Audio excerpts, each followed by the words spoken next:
साजिश की बू भी आ रही है। महाकुंभ में मौनी अमावस्या की रात हुई भगदड़ के पीछे साजिश की बात सामने आ रही है। खुलासा हुआ है कि कुछ लोग भीड़ में भगवा झंडा लेकर घुसे थे और उसके बाद भगदड़ मच गई। यूपी पुलिस एआई टेक्नोलॉजी और सीसीटीवी फुटेज की मदद से जांच अब कर रही है। उन संदिग्ध चेहरों की पहचान करने में जुटी हुई है। 120 संदिग्ध चेहरों को एआई टेक्निक के जरिए पहचानने की कोशिश की जा रही है। अलग अलग कैमरों की फुटेज को फॉरेंसिक जांच के लिए भेजा गया है। फॉरेंसिक जांच उनकी हो रही है। संगम नोज पर मौजूद मोबाइल की भी जांच हो रही है। साजिश वाली थ्योरी में इसलिए भी दम नजर आ रहा है क्योंकि एसटीएफ को उस समय कुछ मोबाइल फोन्स के एक्टिव होने की जानकारी मिली जो अब लगातार बंद आ रहे हैं। एसटीएफ संगम नोज पर एक्टिव 16,000 से ज्यादा मोबाइल फोन की जांच कर रही है। इनमें 100 से ज्यादा नंबर 24 घंटे सर्विलांस पर हैं। आपको बता दें कि महाकुंभ में 28 जनवरी की देर रात करीब रात 1:30 बजे संगम नोज पर भगदड़ मची थी। सरकारी आंकड़ों के मुताबिक 30 लोगों की इसमें जान गई है। करीब 60 लोग जख्मी हैं। मामले में सियासत लगातार हो रही है। सवाल ये कि क्या यूपी सरकार को बदनाम करने के लिए ये साजिश हुई? क्या ये सब साजिश का हिस्सा है? क्या सनातनियों का सफल आयोजन कुछ लोगों को हजम नहीं हो रहा था? हादसे वाले दिन जिन लोगों के फोन संगम में एक्टिव थे वो अभी तक बंद क्यों हैं? वो कौन लोग थे जिन्होंने मेले में अफवाह फैलाई? क्या अगर समय पर यूपी पुलिस और प्रशासन मुस्तैदी नहीं दिखाते तो क्या यह हादसा और बड़ा हो सकता था? इन्हीं सब मुद्दों पर हम बात करेंगे कि क्या महाकुंभ में भगदड़ के पीछे कोई बड़ी साजिश थी। फिलहाल ये जो तस्वीर आप देख रहे हैं ये अलग अलग सीसीटीवी की निगरानी की तस्वीर है। अलग अलग सीसीटीवी कैमरों के जरिए अब नजर रखी जा रही है हर एक मूवमेंट पर, जो नजर पहले भी रखी जा रही थी। लेकिन रात में 1 बजे से 2 बजे के बीच में ऐसा क्या हुआ कि भगदड़ मच गई? महाकुंभ में भगदड़ मची, 30 लोगों की जान सरकारी आंकड़ों के मुताबिक अब तक जा चुकी है। लेकिन इस साजिश की जड़ क्या रही? ये साजिश किसने रची और कैसे ये भगदड़ मची, कैसे लोगों की जान गई, एक एक जानकारी आपको देंगे और अब तक की जांच किस तरफ इशारा कर रही है ये भी आपको बताएंगे। एआई टेक्नोलॉजी का सहारा यहां पर लिया जा रहा है और एआई टेक्नोलॉजी के जरिए ही यहां कुछ संदिग्धों की पहचान हुई है। यहां हजारों मोबाइल नंबर की जांच हो रही है। करीब 16,000 मोबाइल फोन उस वक्त एक्टिव थे। कई मोबाइल नंबर इसमें से बंद आ रहे हैं। सवाल ये कि सभी मोबाइल एक साथ बंद कैसे हो गए और ऑन क्यों नहीं हुए? सर्विलांस पर 100 से ज्यादा नंबर्स रखे गए हैं। 100 से ज्यादा नंबर सर्विलांस पर रखने के बाद जांच चल रही है कि आखिर कब ये नंबर अब एक्टिव होते हैं। सीसीटीवी से पहचान की कोशिश भी हो रही है। अलग अलग जगह सीसीटीवी लगे हैं। अब ऐसे में फेस रिकॉग्निशन ऐप के जरिए चेहरों पर फोकस किया जा रहा है, यानी कि एआई टेक्नोलॉजी का सहारा लेकर चेहरों पर फोकस किया जा रहा है, चेहरे पहचाने जा रहे हैं। कैमरों की फुटेज की फॉरेंसिक जांच भी अब हो रही है।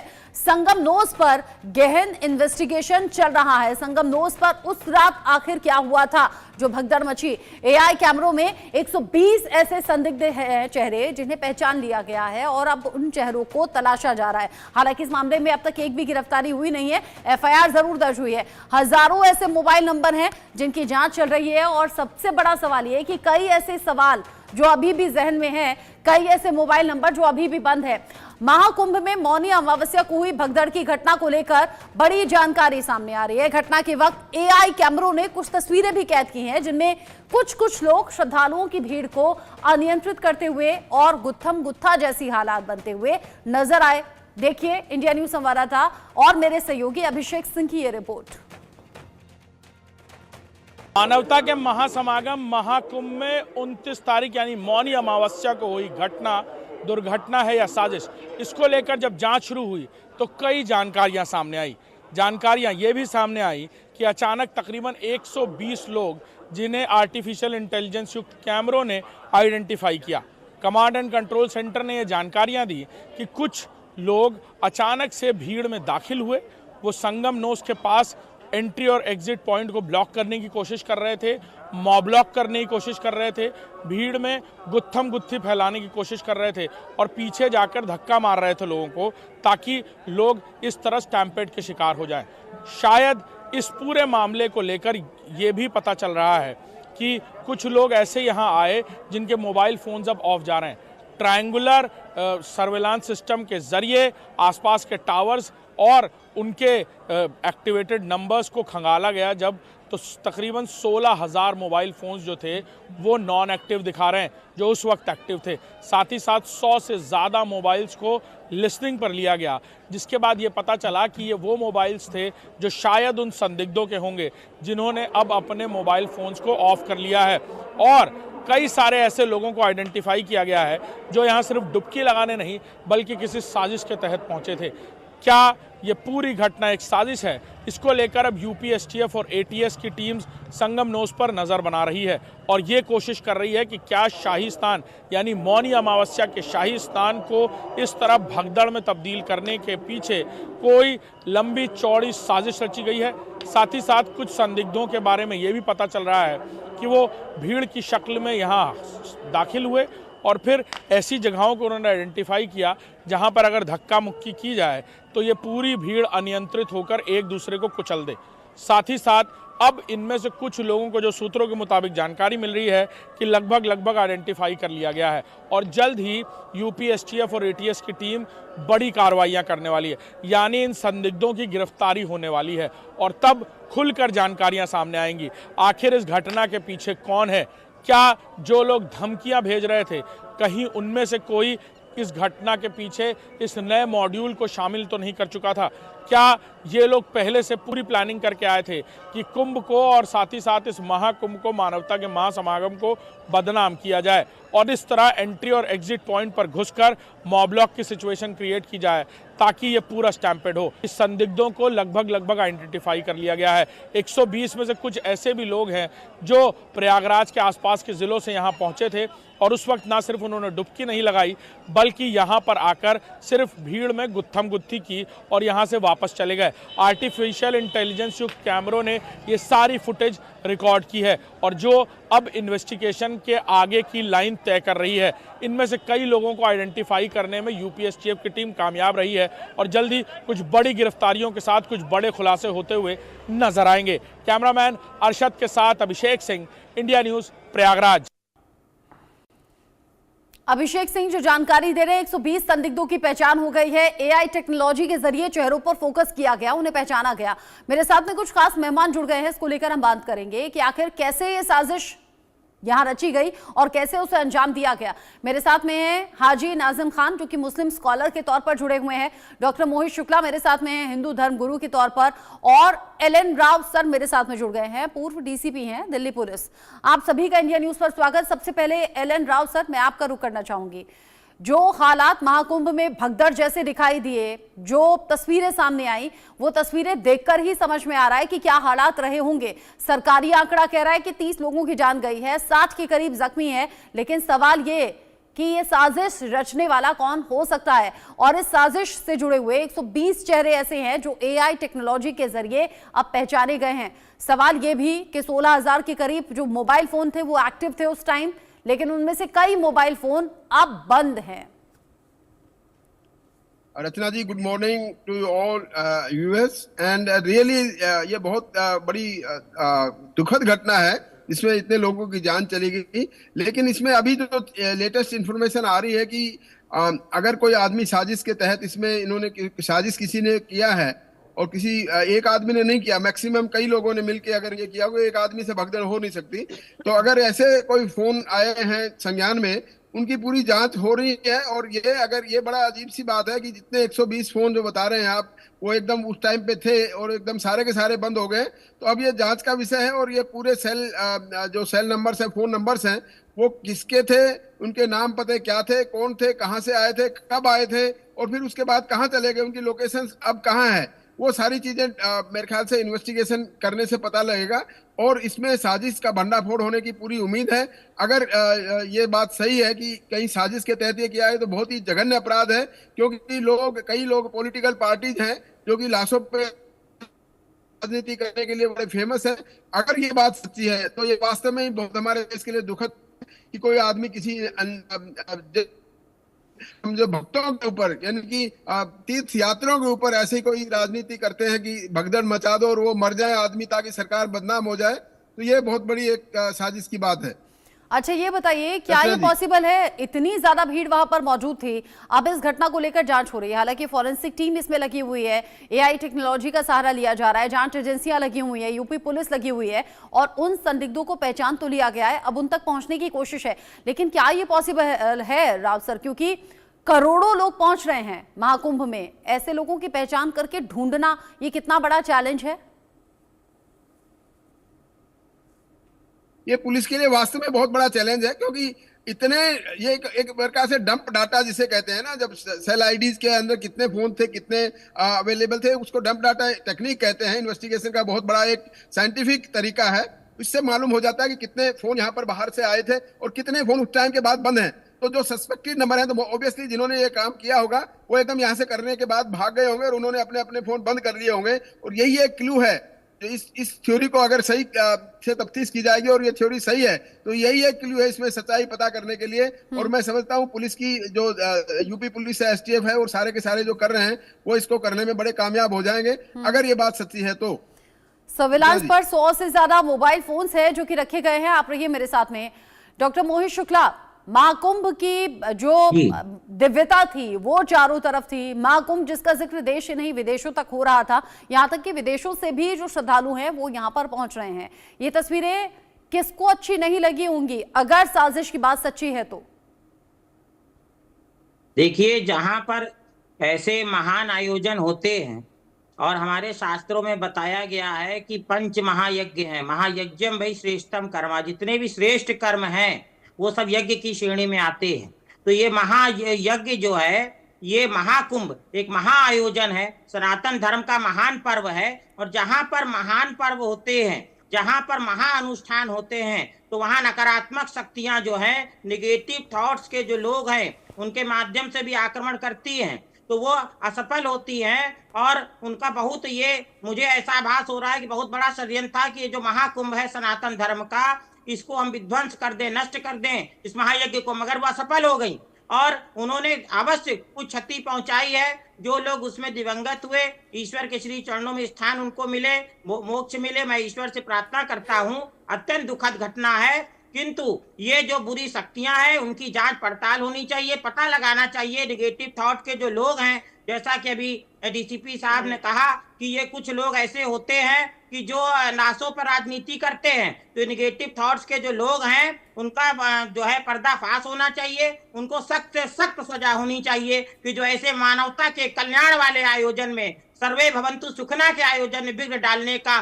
दुस्साहस जिन्होंने किया और जो कर रहे हैं, ऐसे लोगों को अवश्य दंड मिलना चाहिए। क्योंकि हम तो विश्व कल्याण के लिए ऐसे आयोजन करते हैं, वहां ईश्वर से आराधना प्रार्थना होती है कि प्रभु विश्व में शांति हो, सबका कल्याण हो और सबका विश्व में सबका हित में ही अपना हित है। क्योंकि अगर हमारा पड़ोसी दुखी होगा, हमारे पड़ोसी राज्य दुखी होंगे, तो हमारे ऊपर भी कहीं ना कहीं उसका प्रभाव होगा। और इसी प्रकार से हमारे यहाँ ब्रह्म यज्ञ, देव यज्ञ और अतिथि यज्ञ और बलि वैष्णदेव भूत यज्ञ, और इस प्रकार से पंच महायज्ञ, पितृ यज्ञ और ये 5 महायज्ञ बताए गए हैं। और जिसमें हम की ब्रह्म की उपासना करते हैं वो ब्रह्म यज्ञ होता है, जिसमें हवन यज्ञ करते हैं वो देव यज्ञ होता है, माता पिता की सेवा करना ये पितृ यज्ञ है। और जो अतिथि, जो हमारे ऋषि मुनि हैं, जो संत महात्मा हैं, उनका सम्मान आदर करना ये हमारा अतिथि यज्ञ है। और जीव जंतुओं को, चींटी आदि को भोजन देना और पशुओं को भोजन देना, किसी को कल्याण करना, और किसी महिला आई तो उसको आपने सीट दे दी, वो भी भूत यज्ञ की श्रेणी में आता है। इसको आप करके भूल जाते हैं। किसी की सहायता करना ये भूत यज्ञ है। और इस प्रकार से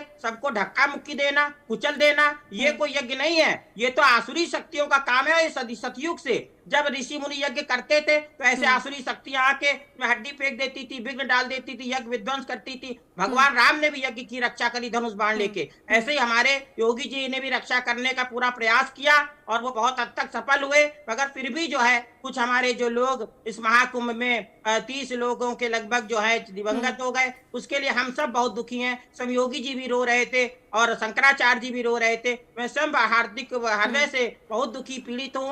मगर हम ऐसे से लेकिन सवाल फिर ये शिक्षा भी मिलती कि है। जहां करोड़ों लोगों के पहुंचने की संभावना हो, वहां पर जो इंतजाम है वो इंतजाम इतने हल्के कैसे साबित हुए? अगर जैसे कि मेरे सहयोगी अभिषेक सिंह भी बता रहे थे कि कुछ भीड़ वहां पर मौजूद हुई। अच्छा, अभिषेक सिंह अगर लाइव हमें मिल जाए तो और भी ज्यादा अच्छा होगा, ताकि अभी का ताजा अपडेट वो हमारे दर्शकों तक पहुंचा सके, तो उन्हें भी कनेक्ट कीजिएगा। साथ ही मेरे साथ में हाजी नाजिम खान भी हैं। अब नाजिम खान, आपको क्या लग रहा है कि कौन ये लोग हो सकते हैं जिन्हें महाकुंभ में पहुंचकर साजिशन भगदड़ मचाने की जिम्मेदारी मिली हो, या फिर खुद से उन्होंने इस घटना को अंजाम दिया हो? बताया जा रहा है कि कुछ 100 से 120 लोग पहुंचे थे बस के जरिए। वो बस से उतरते हैं, भगवा झंडे हाथ में होते हैं और भगदड़ वहां पर मची। लोग जो सो रहे थे उनके ऊपर से चढ़कर जाने लगे। आने और जाने का जो रास्ता था उसे ब्लॉक कर दिया गया, यानी कि रोक दिया गया, ताकि लोग वहीं पर आपस में भिड़ते रहें और वहीं पर भगदड़ मच जाए और गिर जाए। हाँ रचना जी, मेरी आवाज आप तक पहुंच रही है? आपकी आवाज आ रही है। हाँ रचना जी, देखिए जिस तरीके से महाकुंभ में भगदड़ मची, देखिए हम लोगों को बड़ा दुख है, और इतना दुख है कि हम अल्लाह से दुआ करते हैं कि अल्लाह ताला जो पीड़ित परिवार है उनको सब्र दे, और जो इस दुर्घटना में अपना मैं शहीद का दर्जा दूंगा उन्हें, कि अगर जो इस दुर्घटना में मृत्यु प्राप्त कर चुके हैं, अल्लाह ताला उनको जन्नत नसीब करे। और देखिए अब बात आती है जिस तरीके की यहाँ पर बताया गया कि मोबाइल भी बंद पड़े गए, देखिए जांच का विषय है और जांच होनी चाहिए। जो हमारे श्रद्धालु हैं जिनके साथ ये अप्रिय घटना घटी है, उनके पीड़ित परिवारों को बिल्कुल इंसाफ मिलना चाहिए, क्योंकि देखिए ये महाकुंभ जो पूरी दुनिया के अंदर एक भारत की एक पहचान है। विदेशों से लोग बाग आते हैं यहाँ पे और भारत की इस खूबसूरती को, गंगा जमनी तहजीब को देखने के लिए आते हैं, लेकिन ये घटना बड़े दिल को विचलित करने वाली है। लेकिन मैं साथ के साथ एक चीज और कहूंगा रचना बंसल जी, जब ये महाकुंभ का पर्व चल रहा था तो यहाँ पर एक बात बड़ी सबके सामने आ रही थी, ये कि मुसलमानों को यहाँ पर बैन करने की बात हुई थी। लेकिन आज जब ये महाकुंभ में भगदड़ मची, वहां पर एक खूबसूरत नजारा देखने के लिए मिला।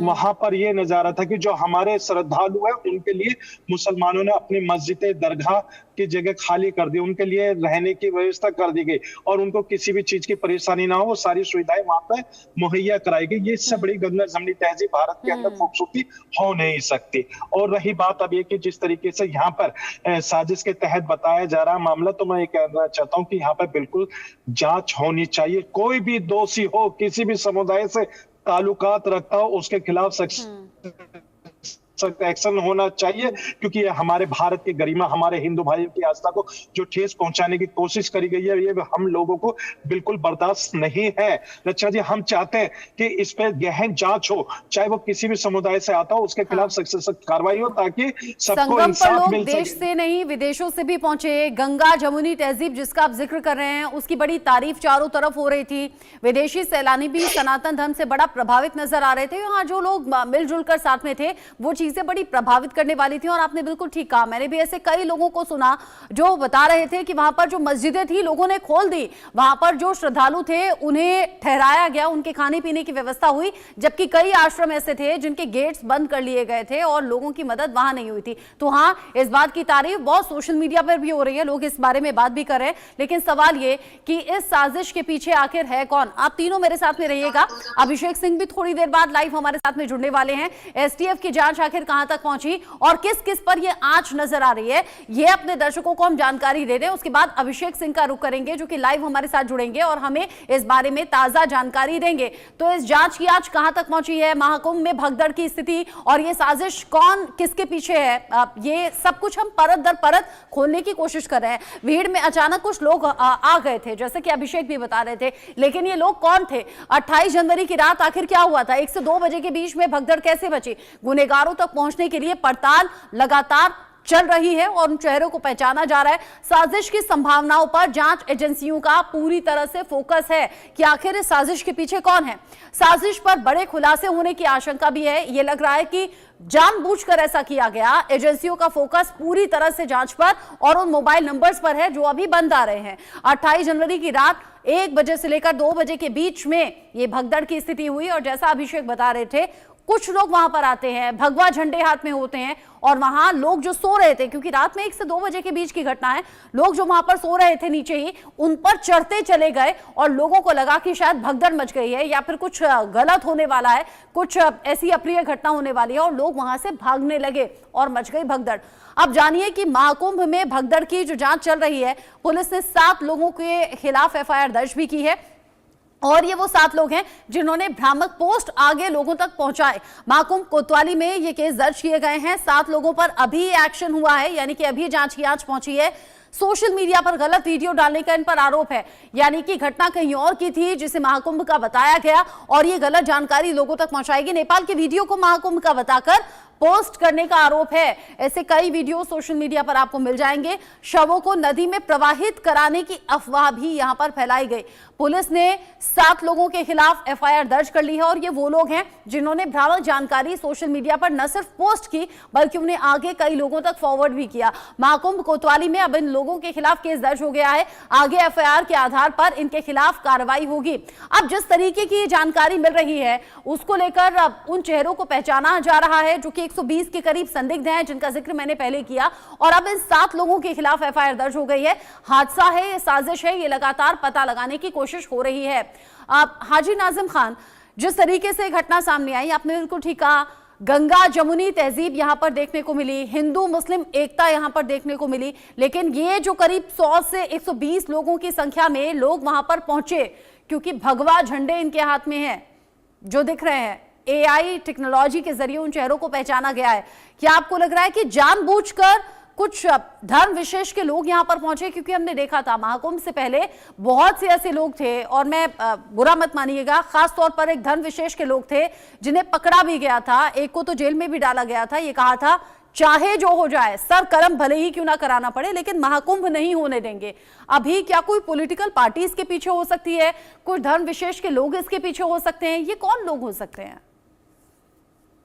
हाँ रचना जी, देखिए जिस तरीके से यहाँ पर एक धर्म विशेष का नाम आया गया, तो मैं ये कहना चाहता हूँ कि इस पे जांच होनी चाहिए, और जांच होती है अगर कोई भी समुदाय से ताल्लुकात रखता हो वो, तो उसके खिलाफ सख्त से सख्त कार्रवाई होनी चाहिए। लेकिन जिस तरीके से यहाँ बस के अंदर से बाहर निकलते हुए जो भगवा झंडा लहराते हुए नजर आ रहे हैं, जिस तरीके से आपने बताया रचना जी, देखिए मैं कहता हूँ कि हो सकता है कि महाकुंभ को बदनाम करने के लिए कोई और ही समुदाय से ताल्लुकात रखता हो, जो कि जिसका किसी मजहब या धर्म से ताल्लुकात ना हो, लेकिन वो विशेष समुदाय को बदनाम करने के लिए हो सकता है कि इस तरीके की घटना को अंजाम देते हो। लेकिन ये जांच का विषय है, अभी इसमें जल्दबाजी होगी कि एक विशेष समुदाय के हो सकते हैं, और ये भी हो सकता है कि जो हिंदू भाइयों के अंदर एक डर पैदा करने वाला वही उसी समाज से हो, लेकिन ये जांच का विषय है। मैं कहता हूं कि इस पर जांच होनी चाहिए, जांच के साथ पता चलेगा कि आखिर वो दोषी कौन है, किन्होंने इस तरीके की अफवाह फैलाई जिसमें हमारे श्रद्धालु जो आए हुए थे उनके साथ ये दर्दनाक घटना घटी गई। ये बड़ी दुखदायी घटना है, और मैं बार बार देखिए रचना जी, बड़ी जिम्मेदारी के साथ मैं ये कहना चाहता हूँ, बड़ी जिम्मेदारी के साथ, जो मेरे श्रद्धालु है जिनके साथ ये अप्रिय घटना घटी है, हमारे राज्य की सरकार जो बहुत ही स्ट्रॉन्ग है, मुझे उम्मीद है कि जी उनके साथ इंसाफ करेंगे, और जो दोषी है उनके खिलाफ सख्त से सख्त कार्रवाई होगी, और पीड़ित परिवार को इंसाफ मिलेगा। ऐसा हाजी नाजिम खान को माननीय योगी जी से उम्मीद है, उत्तर प्रदेश सरकार से। उम्मीद करें कि बहुत जल्द जो साजिश करता है वो बेनकाब हो जाए और उनके खिलाफ एक्शन हो। डॉक्टर मोहित शुक्ला, जो अभी तक की जानकारी मिल रही है, ये जो हुड़दंगी थे, भगवा झंडा हाथ में लिया हुआ था और लोगों के बीच में जाकर भगदड़ जैसी स्थिति, बल्कि लोगों का रास्ता ब्लॉक भी किया। जिस दिन भगदड़, मैंने लोगों के बयान सुने जो पीड़ित थे, तो उन्होंने खुद कहा लाल झंडे भीड़ अचानक से एकदम से तेजी से आई और भागते हुए चली गई, और उनको वहां संगम नहीं था, वो ऊपर थे। तो इससे पूजा भवंतु सुखम, मैंने कभी अपने ईश्वर से नहीं दे दो ये दे दो, मैं हमेशा रोज पढ़ाऊं भवंतु सुखना सर्वे संतु नाम है, कृपा करे भगवान, सबको निरोग कल्याण रहूंगा।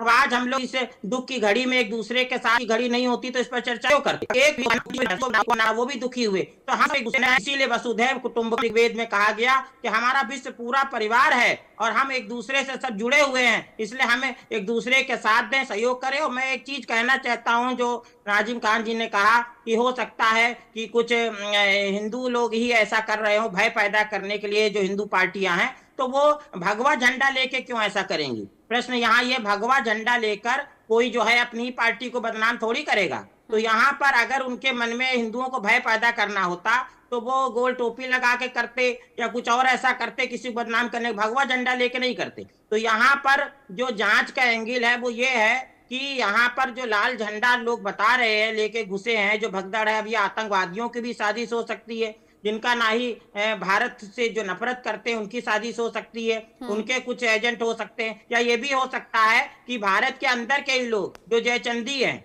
जो कि नहीं चाहते सनातन का उत्थान हो, सनातन का नाम हो, और जो दूसरे या पार्टी के लोग हैं जो नहीं चाहते हैं कि यहाँ पर श्रेय योगी जी को मिले, जैसा खान साहब ने अभी कहा कि योगी जी बड़ी अच्छा शासन कर रहे हैं, तो योगी जी के शासन से चिढ़ रहे हो, उस व्यवस्था में खलल डालना चाहते हो, इसलिए कहते हो ये सारे एंगल हैं, इन सारे एंगल पर जांच होगी। और मुझे विश्वास है जैसा कि सब एंगल्स पर जांच हो रही है और जांच में कई बातें निकलकर सामने आई भी हैं। ऐसे में एल.एन. राव को सर को सुनना भी जरूरी है कि उनकी जो समझ है वो क्या कहती है इस पूरी घटना को लेकर। लेकिन पहले हेडलाइंस।